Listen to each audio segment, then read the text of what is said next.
All right, welcome back to another episode of the Big Ass Cornhole Podcast. Sean and Dane are with you as always. Dane, what's going on, man? Oh, just another day here chit-chatting with some other gentlemen. Yeah, other gentlemen.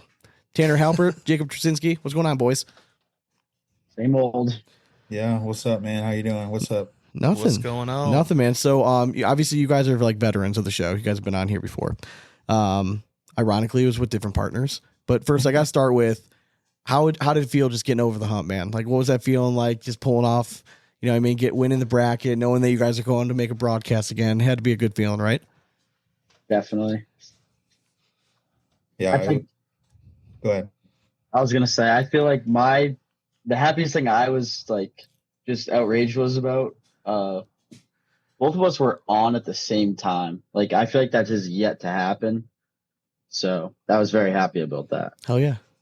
Yeah, that was yeah, I can agree with that. We've had our moments where like one of us has been like shit hot and the other one's been good, but we just don't win. Not good enough. Games. Yeah, we just don't win enough games. And that day it just we went down early. I threw terrible in the game we lost, and I didn't want to say it, but I watched that. So I went back this weekend and I watched the broadcast because I missed a bunch of it because I was on vacation. So I went back and watched, but I knew you guys won the bracket. So I'm like, oh, I kept thinking, I'm like, oh, they're going to pull it out. I didn't realize you guys had double dip to win it. Yeah, but I watched that match and you were hovering like very close to an 8 upper 7s. Cause who were you throwing against that match? You guys were not throwing well in that end. It was definitely in the 7s. I looked at it after. Okay. It was me and Quinn. I didn't even. Yeah. That's right. Quinn. We both ended up with the same PPR. It was like it was some bizarre game. It was a very weird game. It was like 7.5 or something stupid. Yeah. Okay. I love how he says that. And I'm like, man, if I shot a near 7.5, I'll be like, man, all right, I threw that pretty well that game. We lost that game early, and I got in the losers bracket, and it just started clicking, and won all our games through there. Now, was it your recognition of like a shitty performance that made it click for you? Yeah, I mean, it could be part of it. It was a very weird game though, because like he was not throwing well at all and was leaving bags and just like it was like playing like an intermediate player almost. You know what I mean? Like where bags were just in a position like you just don't see very often. Yeah, I felt like you had a hard time getting into rhythm and stuff. Yeah, missing airmails. I mean, I don't think I hit an airmail that whole game. Missed every single one of them. So, and I mean, if anybody watched me play, that's a big part of my game. So if those aren't hitting, it is not good. Demoralizing.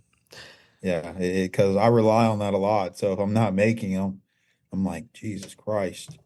All right, so when we were going into the beginning of the season, right, we entered like this free agency period. Everyone's getting partnered up, announcements are being made and all that stuff.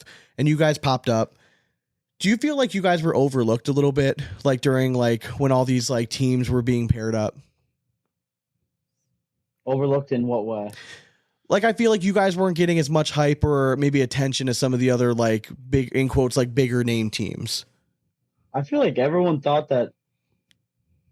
What's the word I'm trying to think of here? Like our play style was a lot different, but I feel like people always overlook the way I play. They're like, "Oh, like you're so like an energetic player." Like, I mean, I am, but like it's only really when like I need to hit that shot. Like, I don't know. Yeah, I feel like me and Tanner both like we stay quiet until like we have like that one bag that like will get us like maybe like a little bit over the edge. But like even then, like I'm not like too crazy with that stuff. So yeah. Well, I mean, Tanner's used to it though. Overlooked. I mean, you played with Easy for so long that, I mean, you're used to a little fire down at the other end. So, is it something that you like about Jacob though? Like, do you need that fire down at the other end? Yeah, I mean, it's always good to have that fire down there. If you got somebody just going to stand there like a lump on a log, it's kind of hard. It's kind of yeah. It's kind of hard to get yourself going. So if you got somebody down there, got some energy too, and playing with Jacob, I get that. Playing with Easy, I had that. So I mean, that hasn't really changed. And that was the thing. A lot of people said y'all's personality is so different. I was like, I mean, it can be at times, but it like he was off the boards. maybe, but on the boards, I don't think there's much different at all. Yeah, I mean, personality is not expression. Yeah. So the reason I asked the question is because early on in the season, I definitely thought you guys were being overlooked. I was an early believer. We're in, like, not that it really matters, but like we're in fantasy cornhole leagues, right? When I'm with a bunch of people that are apparently know what they're doing, even though I'm waxing everybody. It's ridiculous. You guys were my first round pick in doubles. And everyone's like, oh, wow. And I'm like, to me, it just makes sense. I mean, you guys are both really good throwers. Jacob, every year you've been a pro, you've just gotten better. You know what I mean? And like, if you look at the stats from last year, it wasn't a one-sided thing. No. It was not one back was super strong in that relationship. You guys both showed up and showed out. You already had broadcast experience. Tanner's been there, done that. Like, to me, it just made sense. Like, you put two really talented guys together. Like, everyone else is talking about, well, Richards and Smith, right? Yeah. Everyone's like, oh, Richards and Smith, you put them together. Well, like, their fucking personalities don't match at all. Mm-hmm. You know what I mean? But they're really talented guys, so they're going to be awesome. Well, why was that any different from you guys? So I wanted talented players, and I think you put you guys, like you said, it was only a matter of time before everything clicked. And when it clicks, good things happen. You win a fucking bracket. So yeah. Just being a hype man for you guys, because like you guys made me look smart, so I appreciate you. I mean, what were our power rankings? They were early, top 10, for like sure, right off the rip. I mean, as soon as I heard the announcement, I was actually a little pumped up because Jacob, low key. It's weird because I'm older than you, but I am a fan. I've always loved your game, so keep doing what you do, man. And Tanner, I mean, appreciate it. It's always just mad respect for the OGs, and you just keep killing it. So like, you know, I just loved hearing that pairing as a cornhole fan in general. So Tanner, while we're on you, you came over from the ACO, you came on the show, made the announcement, you were here with Easy. You had two, I don't know how you want to phrase it. I would say successful seasons, right, in doubles, right? Maybe last year, not as high as you would have liked, but, you know, overall, the two very solid seasons. 99% of the ACL field would be very happy with, you know, the performance. So I got to ask, like, why the change? It was, I mean, there wasn't really like a specific reason. Okay. I'm still great friends with Easy. I mean, of course. Every turn we still play golf together. I don't know. I think it was just time for a little bit of a change. I mean, we played 2 years together, ACL, and 1 year together, ACO. I don't know. I think I just felt like it was time for a little bit of a change. Nothing against him, nothing against the way he plays. He's a great friend of mine, love him to death. So it was, honestly, I just felt like it was time for a change, and I had an opportunity to play with Jacob, and, you know, somebody that is a great player and plays the game a little bit different than Easy would. And so just get that different perspective than playing with somebody like myself that doesn't really roll. You know, we just slide, airmail. With Jacob, he has all the options. So what it boils down to is I think I just wanted to try something different. And I think that's okay to say. I mean, even Jordan left Chicago. Yeah. Okay. So, like, you know, you're allowed to change. Listen, things. I mean, it was hard this year only because we had a bunch of staple teams break up, right? Right. You had Hissner Henderson. They're like, you know, they're a staple team. You know, since you guys have come over, like, you know, Halbert and Easy, like, you guys were just kind of like a paired thing. So it's just different. But I think it's okay. And people that are fans, we forget that sometimes it's okay. Like, you guys can still be friends off the court just because like you decided to part ways. Like, you can still have a good relationship, and shows that like how grown adults are supposed to handle business. You know what I mean? Because like, you guys are pro athletes. This is business. You know what I mean? Like, it happens all the time. You don't hear all the times like how difficult it is when a player gets traded across fucking country and they got to drag their family across. You know what I mean? It's part of what it is. You know what I mean? Yeah, so if Tony ever watches this, fuck you, Tony. No, I'm just kidding. He knows I love him. We're playing golf tomorrow. So Jacob, actually, coming off season where you're like the number 2 team in the world, right? You guys were making seemingly like every fucking broadcast. Did it bug you at all, like in the beginning when Tony decided to go play with Mark? I mean, obviously, I had like some like type of like, I don't know, not remorse, but like obviously like for a day or two, I was like, oh well, that's BS, dude. Like you can be honest. Like I think I'd be fucking pissed. I'd be pissed. I just do this. If I was in his shoes, I honestly probably would have done the same thing. Okay. Like I can't hold that against him. in any sort of way. It is business at the end of the day. Like, it is my job. I mean, I know Tanner works. I kind of work here and there, but for the most part, it is my job, and I do have to kind of treat it in like a business manner. Do you think it like created a chip on your shoulder at all? Like, do you use it as motivation as like because like, listen, I'm sure you hear all the stuff, right? So when they were the power team, they were anointed, right? You know what I mean? We're throwing holy water on them right now. And like, they're both great players. They're great guys. I'm not trying to make light of that, but like, you were very much seen as like a B player. And if you really look at it, you weren't last year. Like, if you look at the stats, you really weren't. Like, you were very much an A1 player. And that's why you guys had so much success. So like, do you use that, like him leaving, like as a motivation at all? Like, or did you early on? Honestly, I mean, I would say yeah, but like, it's not going to change anything I do. I'm going to practice every day. I mean, I'm going to try to outwork everyone around me. That's all I'm going to do. I mean, I'm not going to sit here and not play cornhole every day. Like, I mean, let's be, if we have a like circle of trust here, right? I mean, you wouldn't hate if you guys had to play them in the finals and just happen to win. Buddy, I want that. Yeah, right, right. I mean, we all want that. I mean, that like, as a guy that's like literally part of his job is like cornhole content. Like, I want that. It's easy content. Very bad. We want that. I think everyone wants that. You guys want that? No. I want that. Love it. All right, go and book them for next Monday, same time, same place. All right.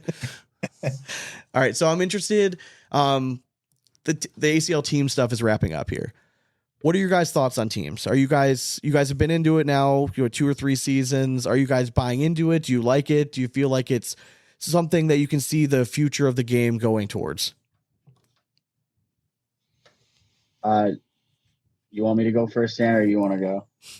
You go ahead. You're already talking. Yeah, so you set yourself up there. Honestly, I don't know. I think it's too much to comprehend for like the human eye watching TV. Like, it might get more views, but like, at the end of the day, like, how do they know what team is doing this, what team is doing that, like behind the screen? I feel that they should replace it with, again, either crew cup or I said tandem doubles. I think tandem doubles would create actual chemistry between 2 people, and people would love to watch that, but they don't want to do that.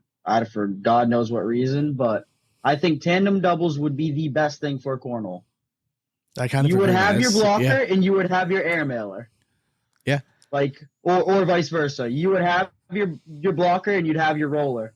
And then, like, obviously when stuff gets nasty, like, you're obviously going to have to do situations like whatever is on the board. But yeah, I don't know. That's just my opinion.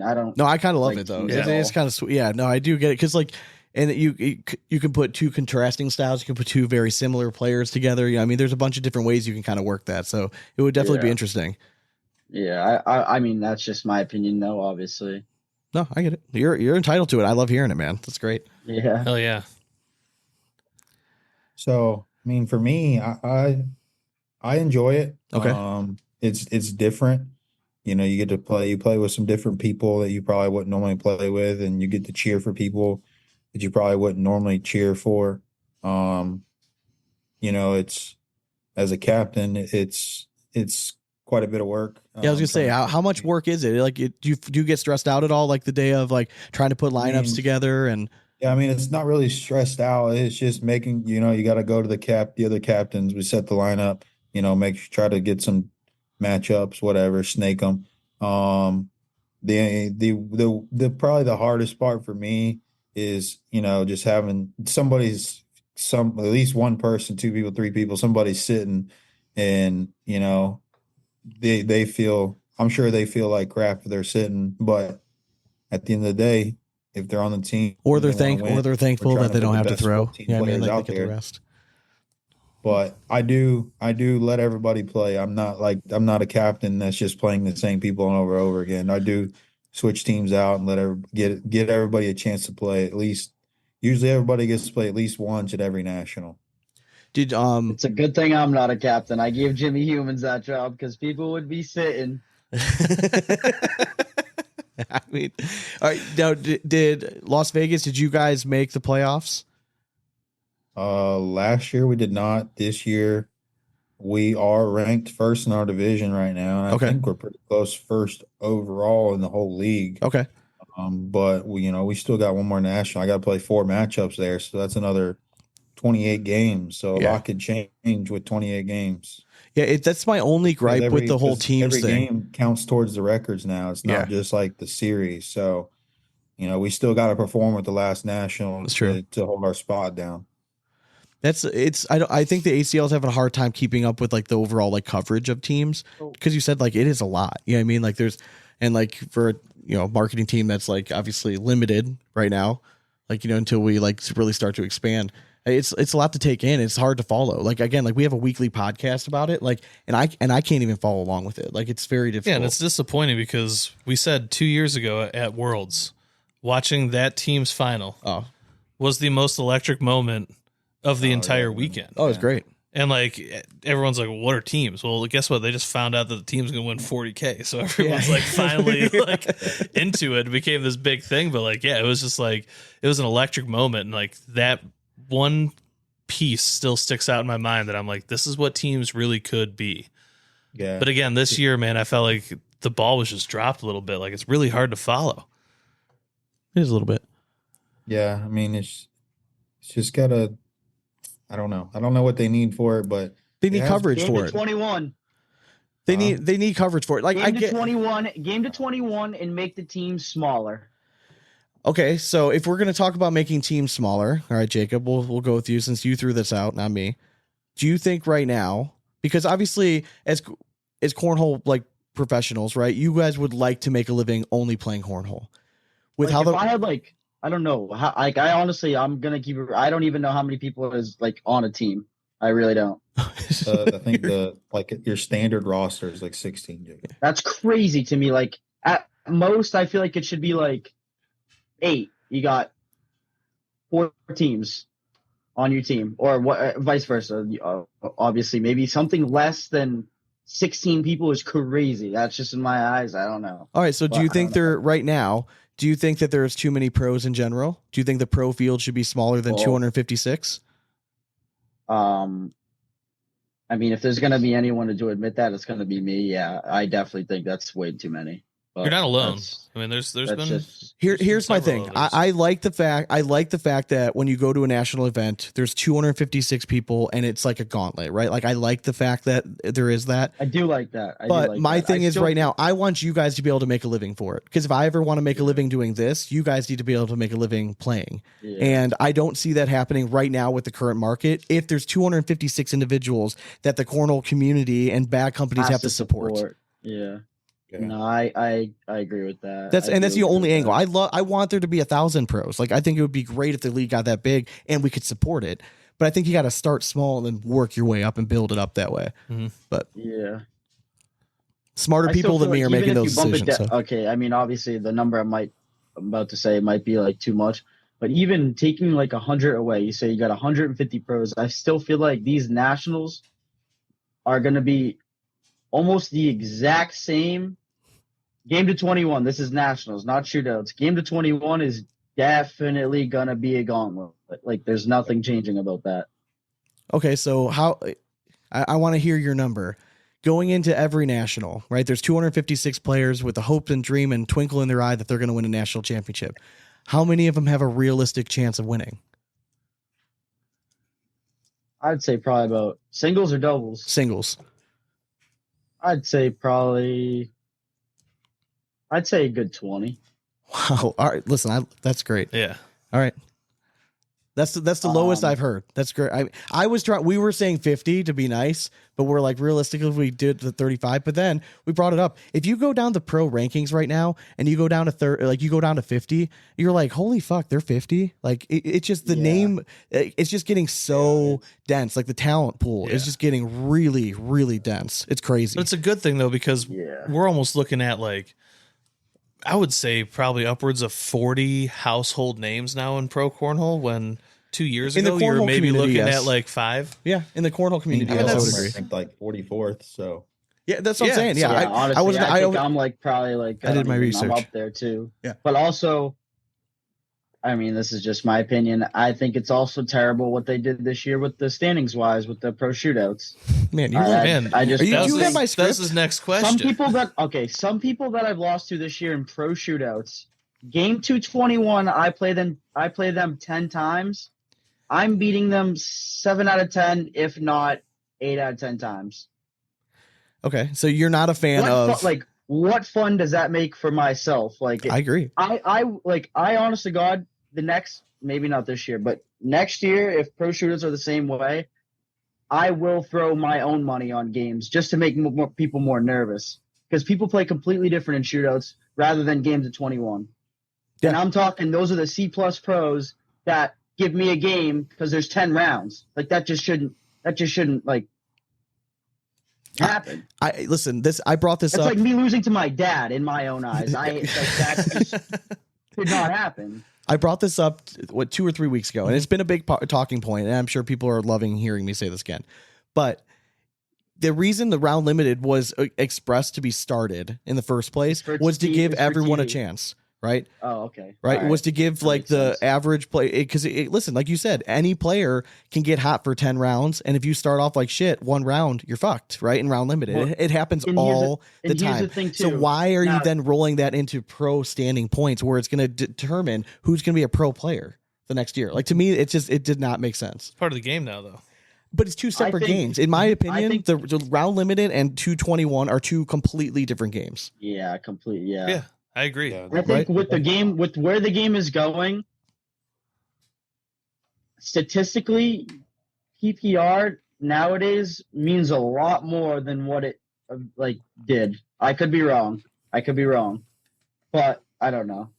I just feel like throwing an 11 through 30 rounds is absurd, and not many people can do that. Yeah, no, I completely agree. 1000% agree. I mean, the only chink in the chain for this whole thing, to me, was we had an elite team win or get to the finals for a pro shootout. Correct? Yeah.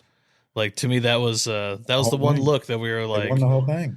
And yeah, they won it. It's just like that look seemed so weird to an outside spectator that it's like it's a pro shootout, yet you had non-pros win it. It did bother me that. Why is the weight of that tournament impacted on the pros as much as a national when we know that gauntlet of a national is that much? Listen, my thing is, it's difficult. The ACL has to love that an elite team won, right? They have to love it because that's a marketing ploy that they can then use the next year, being like, hey, you're thinking about doing elite, but hey, like you can win this much money and you can go on TV because these guys did it last year too. So everyone's like, oh shit, I'm just throwing money now. You only paid for Diamond last year. Let's get up to. Do you guys think that elite level players should be allowed to then participate, even if they're through qualification and stuff? Like, are you guys okay with that? What is it?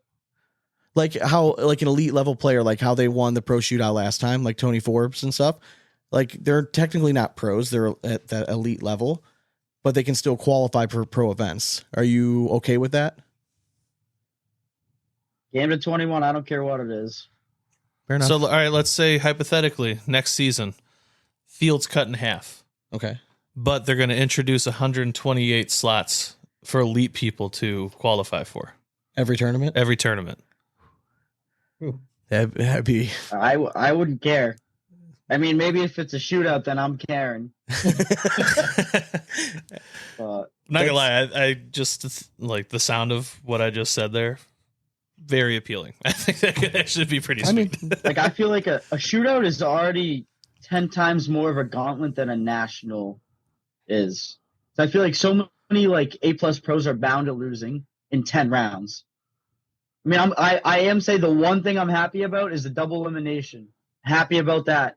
But I still feel as a top pro, 10 rounds is not enough with where the game's going. I agree. Everyone's just trying to put the bag in the hole. There's maybe 5 people I can think of right now that can consistently block round in, round out. Maybe 5, maybe 3. Everyone's just playing hole. I don't see people blocking at all, unless it's a sticky bag, which you don't see many people throwing. No, it's true. It's interesting getting the pro perspective because, like, we're obviously where we come from is more of like the consumer aspect, and round limited in the perfect scenario, is really exciting, right? If it's like if it's a tie game, or if it's like, the game's only up by 2, you know what I mean? Like that comes down to the last round, it can be exciting. But the problem is 90% of the games suck, and they all most of them on the broadcast have been blowouts, and people are giving up 5 or 7 points in round 1. And we all know what happens in round limited. You get 5 to 7 points, you're getting 1, maybe 2 out of 100 games that you're going to come back and win. You know what I mean? Most of these guys are going to clean it up and hold on to the victory and just play conservative and win. And it just makes it very boring. Yeah, Chad I've tried doing live tweeting for the matches, right? So I record it. After I come back from the gym, I go home, I get on Twitter, and I let everyone know, like, I'm watching the match right now. I'm going to live tweet. I've not made it through a full match yet without falling asleep. And I do this like as like another career. Yeah. You know what I mean? And it's just like, it gets boring a little bit watching it. And like, I just want something. And I know a lot of people, and I'm interested, I want to hear your guys' opinion on the whole like Nate Voyer thing, right? Obviously he made, went all out, made a spectacle.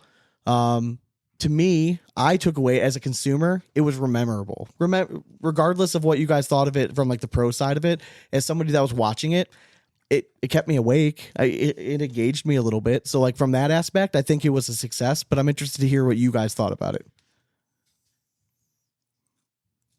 I mean, it was, I know how Nate is as a person, so it fit for who he was. I don't know if I necessarily agree with it. Okay. It might have been a little too much, like representing us as pros, but as a person, it fits him. That's kind of the way he is. That's his personality is like very, outgoing, energetic kind of guy. So, just my personal opinion, it was probably a little overboard, but it fits the way he lives. So he didn't see anything wrong with it. That's the way he likes to do things. That's the way he wants to present it. He tried to present it on TV as like a fun, energetic game, and I get that. But like I said, just my personal opinion, it was probably a little overboard. Okay, Jacob, what did you think? I don't know. I just think. I gotta think about the words that I'm about to say here. Yeah, I don't try to say anything bad about anybody. So I get you. No, I get you. And I'm not trying to catch you guys or anything. I'm just interested to get your guys' perspective. I don't have a problem with it. I mean, it's obviously good for TV. Mm-hmm. But now, if he were to act like that every game outside of a tournament, honestly, I would like that more. So like, I don't like when someone almost as if like acts fake. Okay. If that makes sense. It does. Like, he don't do that. He don't do that at all, like in tournaments or anything. So I get, obviously it's for TV and whatever, but like, I don't know. I like when someone is themselves and like they don't change for whatever reason for people watching or whatever. Like, I don't know. I get that. It's a big Antonio Brown. We haven't really seen anything like that before, so. Just drop an Antonio Brown reference. Had to. Might as well, man. No, I thought that it was again, like in a game where we're throwing beanbags at a board, like we gotta take what we can get, and like it at least, if nothing else, it made kind of a talking point. From a monotonous game when you're watching it as a consumer, like I feel like if you're gonna do that differently. much, if you're gonna do that much at that point, if you're gonna try to put on a show, you better be throwing all air mills, and you better be 4 for 4 with those air mills, because that will catch someone's eye. Don't get me wrong. Yeah. But if you're screaming the way you are, like, bro, there's no defense, bro. Like what's going on here? You're throwing a bag in the hole. Like the hole doesn't move. Like, I don't know. Not yet. I don't know. Is that the next move? We got to make the whole move for you guys, so it's a little harder. I have actually something crazy that I think the ACL should do, but obviously it's a lot more money. I think there should be temperature boards. Meaning what? Where if we go into a national, we don't know how, or vice versa, we know how the boards are going to play. To where like those things are heated to where they're going to be fast, to where we know that and we have to switch bags, or to where they're heated to where they're god sticky like every national last year. So can I propose something to you? Yeah, we've been talking about this for years. What if every year, like, you guys are golf fans, right? What if the ACL were to adopt a system similar to like the PGA, where the nationals are like majors, where not necessarily like the US Open where it changes venues, but what if we had like 5 venues that you're going to every single year, and one of them, like let's say the third national every year, was always outdoors? Would you guys, like, as pro players, would you rather know that, like, knowing like our national one, we're going down deep south, it's gonna be fucking sticky, boards are gonna be playing slow. Then national 2, we're going somewhere where the boards are gonna be playing fast. National 3, just different conditions. Like, if you guys knew it going in and had time to adequately prepare, would you be up for that? I would love that. I feel like it'd be better I feel like it'd be equal for everyone to prepare. I myself hate traveling with one set of bags, which is honestly what I do. It's either 1 or 2 sets of bags, and then I probably don't even end up throwing them because I go and pick up someone else's bags that are playing perfectly for those boards that weekend, and I'm like, why even break in my own bags? Like, I don't know. But yeah, I mean, that's not a bad idea. Like, I feel like for any pro, you'd be able to prepare for it. I mean, like, doesn't it? To me, it's like it's similar to tennis too. I'm not saying you can't prepare for tournaments now. Correct. You obviously can, but I'm not going to travel around with 7 sets of bags. Like, I don't want to do that. You're not trying to get that Zuka sponsorship? Come on, man. No, come on, dude. I mean, maybe. I mean, be on a commercial. Yeah, just say, come on, shout out Zuka. There you go. There you go. He'll put other things in the bags. All right, he'll have 2 sets of bags, and he'll fill the rest with creatine powder. Like, I don't know. Protein I just powder. feel like that's everyone though. Like, no one wants to travel with that many bags. Like, I don't know. I look at it as like tennis. I don't. Tennis is like, if you're like Rafael Nadal was always known as like the best clay. That's the equivalent that I'm more thinking of. So like, if you go like, what if national 1, you're always playing sticky boards, like the same venue, and like the same guys won that event. Like that's just his, like he's won like the first like major or first national every year. You know what I mean? Like, I just feel like it has, I don't know, it just has more talking points to it. Yeah. And I get like spreading the love and out, but I'm not saying like you just geographically picks one, but like just know every year. You can put these boards wherever. Yeah. And manipulate. They know how to manipulate it. Like, you can spray certain things on boards to make. I mean, because like, how much fun is Spencer's? You know what I mean? Like, watching Spencer's as an outdoor event, it's always great. You know what I mean? Like, typically you see like the big name guys out there, but like last year, like Berkeley Pear and Trevor Brooks came out of fucking nowhere. You know what I mean? And like it made a deep run. You know and I'm not like, even saying like it doesn't even have to be like outdoor in the elements. It could just be open air. Like you can be in something that's covered. Yeah, correct. Like, without like wind whipping through. I just think it's a good equalizer. Spencer's is a whole different thing. It's so damn windy out there. It's unreal. Yeah, I mean, right on the beach. That's a whole different. We're finally popping our Spencer's cherry this year. So. Oh wow, that's gonna be. You guys are gonna have a lot of fun. I hope so. Yeah, my wife's nervous for me. She's like, "Are you gonna come home?" Be like, I don't think my wife like understands it. Yeah. Like, she doesn't even care like to ask anymore. I made the mistake of telling Amy about it a little bit, so she like saw some videos of it, and she's like, "This is like cornhole plus partying plus music." I'm like, yeah. She's like, "You already party hard at cornhole tournaments." I'm like, yeah. It's a cornhole festival, not a cornhole tournament. Yes, festival. Yes. Yeah, and I used to festival back in the day, so we'll see if we have to bust that out again. Car show there. I mean, there's all kinds of vendors. I mean, anything and everything's happening. You might just randomly see me walking around shirtless. Do you guys golf when you're out there? I never have. Oh, I mean, I have in Cali, but not for Spencer's. I don't know if I played last year or not. I can't remember. Okay. I don't know. I'm just like, if we're going to fly all the way out there, it seems kind of dumb not to bring the clubs. I'm not going to. I got to get good first.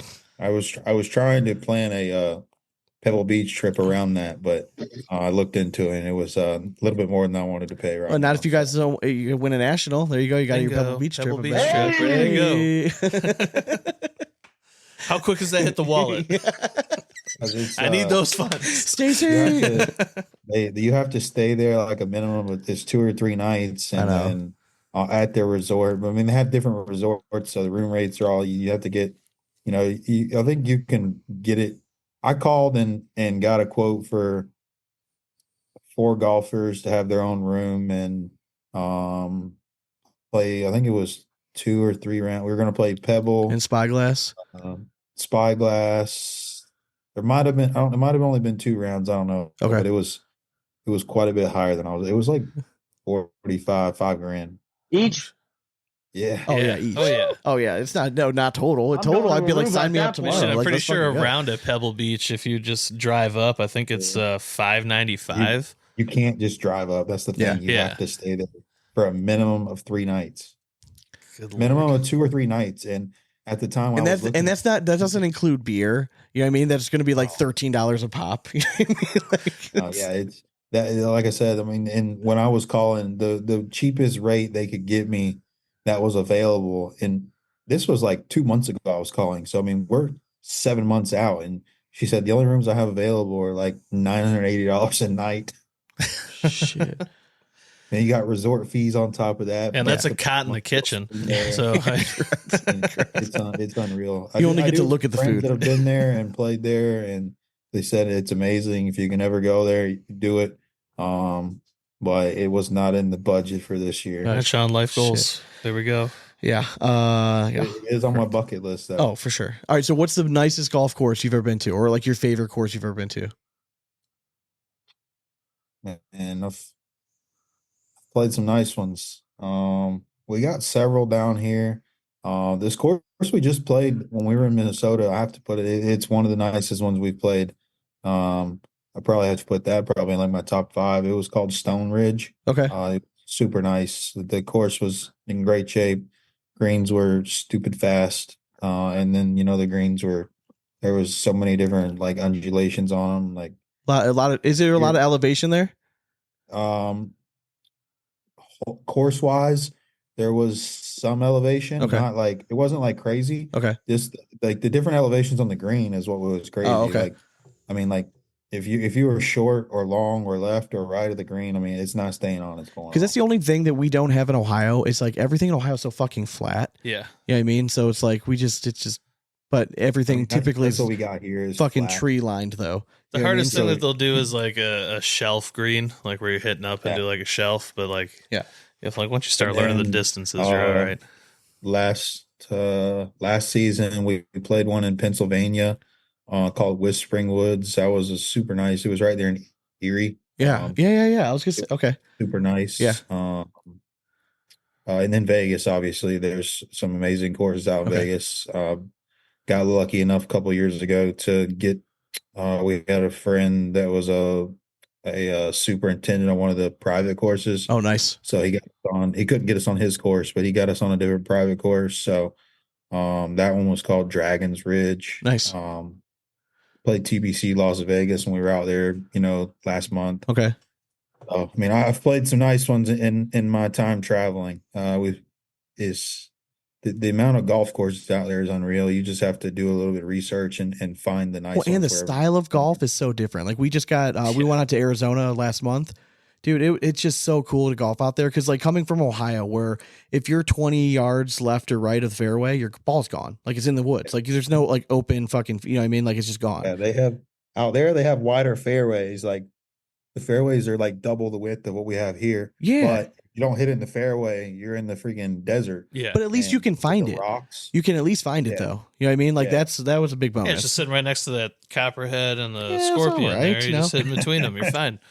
Yeah, Papago was beautiful. Papago was very nice. Papago was a nice course out in Arizona, and then TPC Sawgrass is probably the nicest one I've ever been on. Mine was probably Tiburon down in Naples, Florida. Oh yeah, okay. Tiburon's. I haven't been there, but it's freaking gorgeous, dude. And there's no rough there either. It's all pine straw, but you can hit the shit out of the ball off pine straw, which is very nice. We did technically play Pinehurst, yes, but only like 3 holes we snuck on because our cousin's grandparents lived on Pinehurst, and I think their backyard or something was like. They live on number 2, and I think it's I think it was like 16 or was it? Yeah, like 16? I think it's on the back 9. Yeah, so we would go and play like the last 3 holes like after dark. You know what I mean? Like just run out there and play and stuff like that. But this was when I was like 12 and like didn't appreciate it at all that I was playing like on this like mecca. Yeah, you look at the green, you're like, why is that shaped like an upside down bowl? Yeah, like, that doesn't make any sense. Yeah, and then you realize you have to hit it within 5 feet of the cup, otherwise it's rolling off in any direction. That was on the number 2 course. Yeah, disgusting. Dude, their house was gross. Fucking insane. Yeah, it's just. You've played TBC Sawgrass? Yeah, so when I was in college, I hit the jackpot. And I started dating a girl whose dad was like the head anesthesiologist for like the biggest hospital center here. Did not know that when we started dating. So her older brother was like a stud athlete, pitched at Notre Dame. He was playing in the Pittsburgh Pirates minor league. So they had a bunch of money, and that's where he got married. So when I was dating her, they flew us down to Jacksonville, and then they got married. They married, and the reception was in the clubhouse of TPC Sawgrass. So part of that package was that any of the men in the bridal party got to go play 18 holes on the course. So we all went out there, and it was pretty sweet. And no, I did not hit it on 17. I hit it in the water. So it's the first question everybody asks. That's probably the most expensive course to play, just to walk on and play. I looked into that. It's like $800 or $900 around there now. Yeah, I did not have to pay. I was a very poor college freshman at the time. So, and I really only picked up golf heavy probably like the last year in high school. Like I'd played a little bit here or there. So like I wish I was way better than I did not belong on that course at that time. Like I still don't belong in it now, but I feel like at least I can appreciate what I'm doing. At least you wear nicer clothes. Yeah, exactly. Yeah, I'm way better dressed. You can afford to look like you golf there or something. Yes, I get compliments on my shirts all the time. Thank you very much. All right, you have some fun little questions over there. Well, I mean, do we have to bring back home the? I think we need to bring the cinnamon roll talk up here. All right, ask him. Well, the last time. All right. So this has been a hot debate. We recently just celebrated National Donut Day. I do have I'll update you. One of my patients is a baker, and she owns a donut shop. Okay, so I'll fill you in. Close it out. So I want your guys' opinions. Where in the realm of goods does a cinnamon roll land? Like, do you throw it in with like donuts and stuff? Is it more like the Danish realm, or do you throw it in like the sweet breakfast, like French toast, or like with cakes? Like, what do you guys think? It's kind of it's a bit of an enigma. I mean, I'd say it's like a breakfast thing.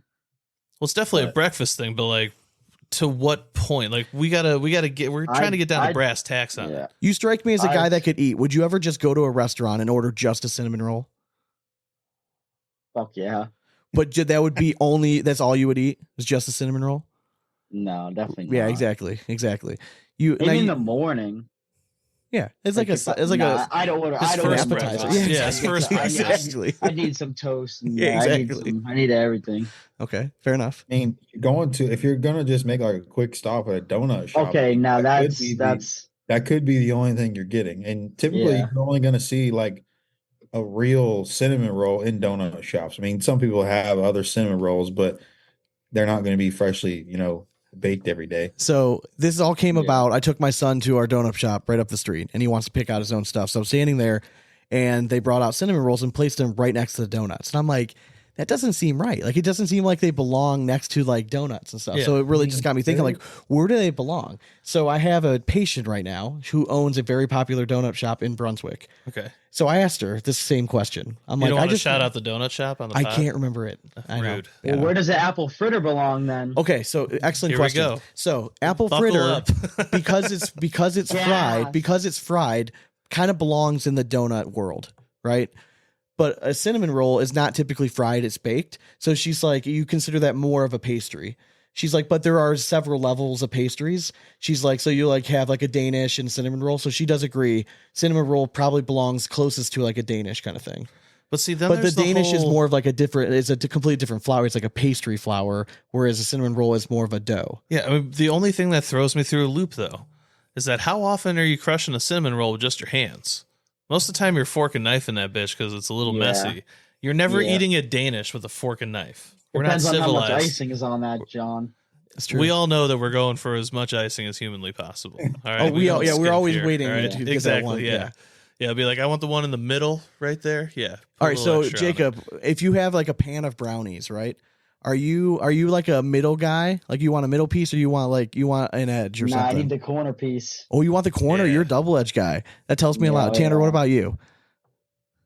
For me, a brownie, I'm probably a middle piece guy. Oh what? Wow. This is why you guys work. It's like the perfect opposites attract. You get all the edges and you save the middle for Tanner. Boom. Oh my goodness. Wow. You dip your Oreos in milk? Oh, yes. Do you? I do. Okay. I was gonna say, this is gonna be wild. You gotta put them on the fork, and then you just let the fork sit in there. Yeah. Do you guys screw off a top of two? and then connect them to make a quadruple stuffed? I mean, sometimes I feel like it's too much. Nah, I hate the icing. I don't know why.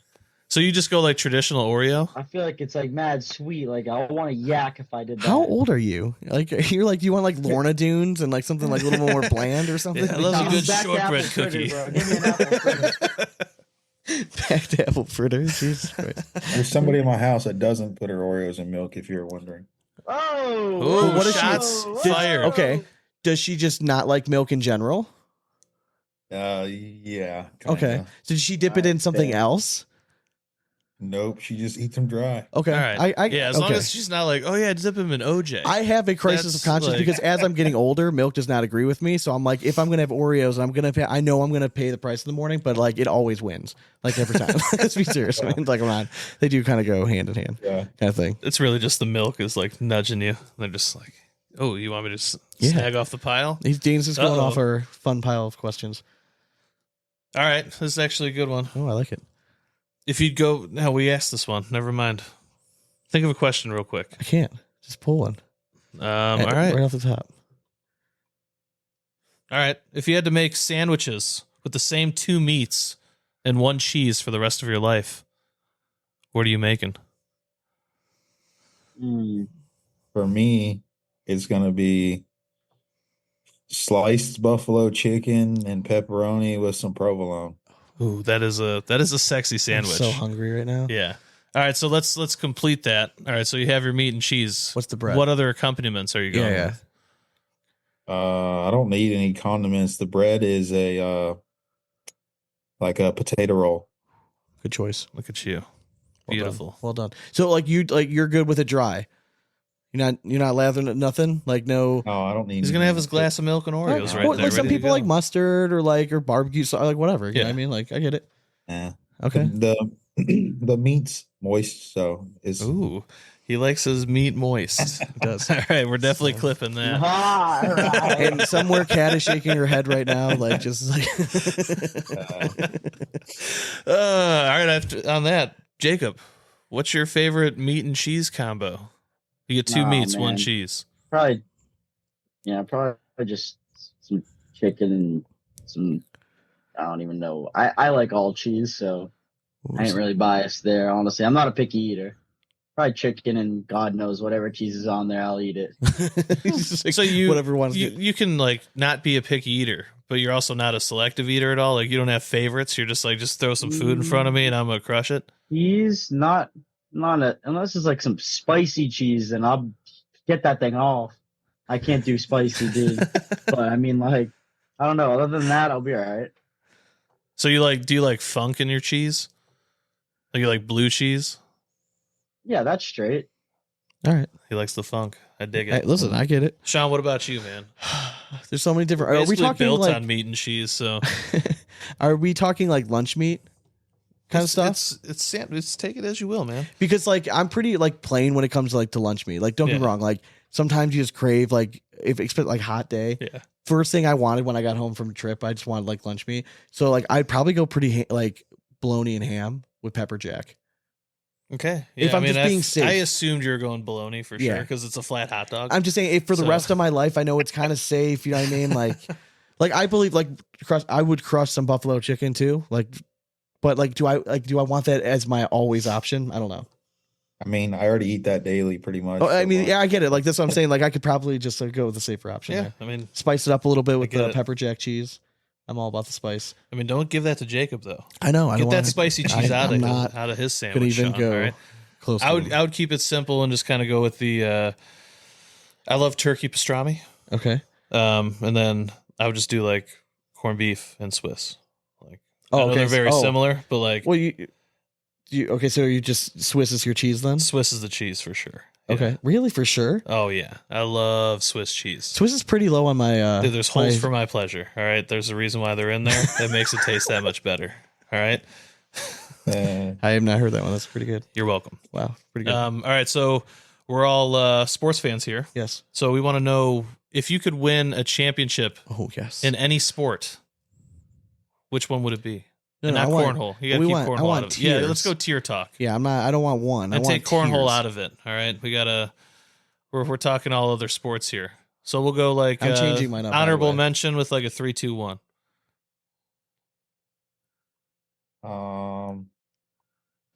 I already know mine. Mine was there right off the get-go. Go ahead. Let me think about mine for a second. I'm taking a UFC title. I am beating the brakes off of someone, and then I'm letting them hear it on that microphone. That shocked me at all. Hell yeah. Yeah. What else you got? Mine. Oh, go ahead. You got like a 2 and 3? Oh, 2 and 3. Oof. I'd probably say after that, it's probably golf. I love to take down any big event for golf, obviously. I've only been playing for so long, but truthfully, I want to get very good at golf. Dude, it's so addicting. Yeah. It really is. It's crazy, man. I'm with you. Yeah. Mm-hmm. I have the itch all the time. Number 3, I don't know. I'd probably just have to go back to boxing. But okay. I don't know. I feel like a lot of boxing is just like you want to be Jake Paul. Who's your favorite boxer? Nowadays. Who's your favorite boxer to watch? Of all time? No, like right now. Like right now.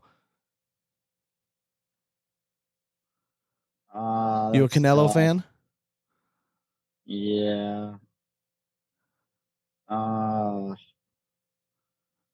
I'd probably say Canelo, honestly. What about UFC? Who's your one guy, like you're not missing a fight, you're buying the pay-per-view no matter what?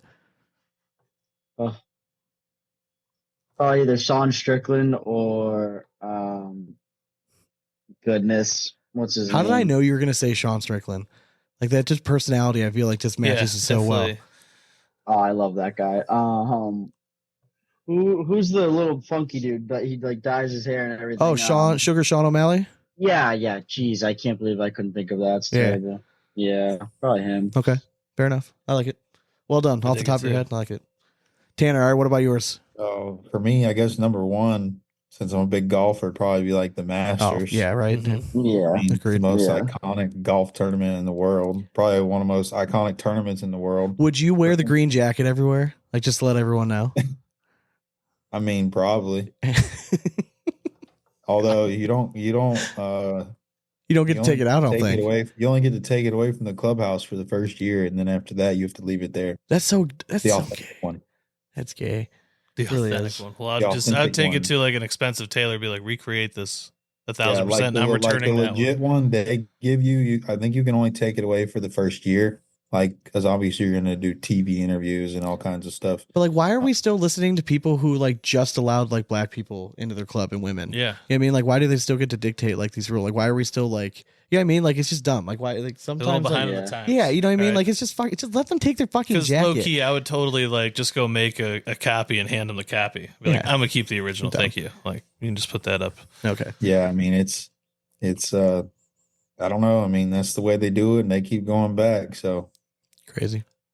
And then second for me, I guess, I like college football a lot, so it'd be national championship in college football. Okay. Dude, just imagine. So. Like, who's your team? Florida Gators. Oh, I'm sorry. What position would you play? You guys have a cool Netflix documentary though, right? sorry. That was a good one. What position would you play? What position I would play? I never played football. You didn't play football? Okay. A lot of football. What position would you want to play? Oh yeah, that's a good question. Maybe like tight end or quarterback. Okay.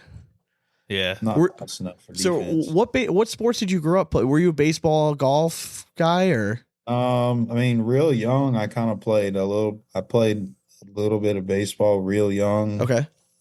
I think I played a 1 year of football real young, but I got into golf when I was probably about, I want to say, I was probably around 8. I love hearing playing that. with my dad, and he took me out, and that's you just got the bug right after that. 20 years, almost 20 years later, dude, you're getting old, man. So, golf has been the main sport I played growing up, and then picked up cornhole. I was probably about 15 or 16. Now, how old's your little guy? My son is 5, and then our other son is 6.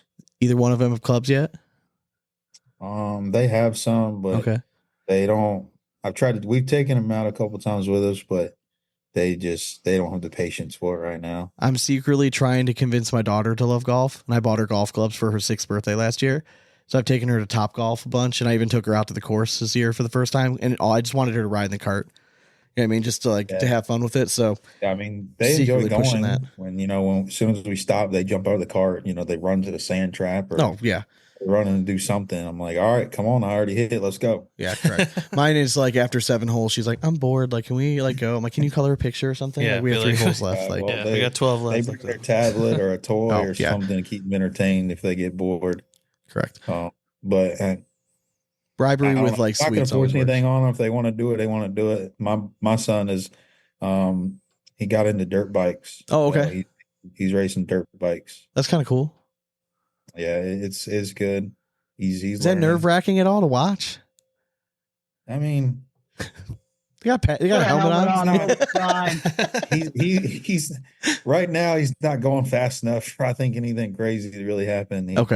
He has a problem staying in the throttle. So but I mean, it could obviously once he gets a little bit older, it'd probably be a little bit, but it's part of the sport. If you're going to go to it, if you're going to stay in that sport, it's part of it. Very true.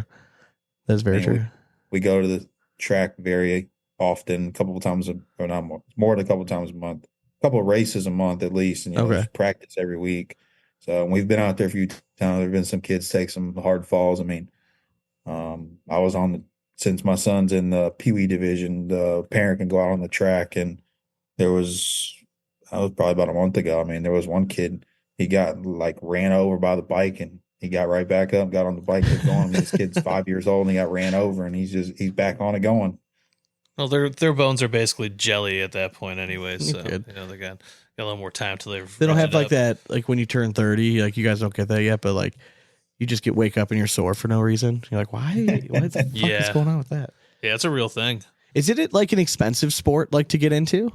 Oh yeah, it's crazy. I mean, there's membership fees for the track and the series that you're going to race, and you got to pay for each race and each practice. I mean, and all the the gear. Oh yeah. The sticker kits for the bike. I mean, it's not cheap. I can tell you that. That is the one thing cornhole has going for them that's attractive for young kids to kind of get involved in, because at least in the early stages before you start traveling a bunch, it's so inexpensive to get involved with. Get a couple sets of bags and go to tournaments. And all you have to do is post on Facebook. You're I'm just getting started. You'll have 40 people sending you bags. No problem. And the only sport cheaper, I think, is rugby. You can literally just show up. You just buy the shorts. You're good. Literally.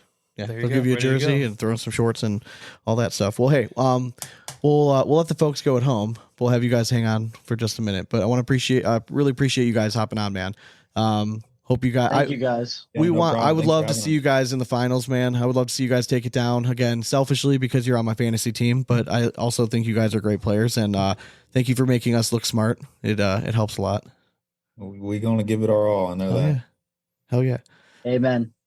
All right, folks. Well, we'll be back next week with our normal episode on Wednesday. That we will. Don't forget about the Big Asp Open. Registration is now open. If you go to harddragpush.com, you go to the page that says Big Asp Open. Registration is there.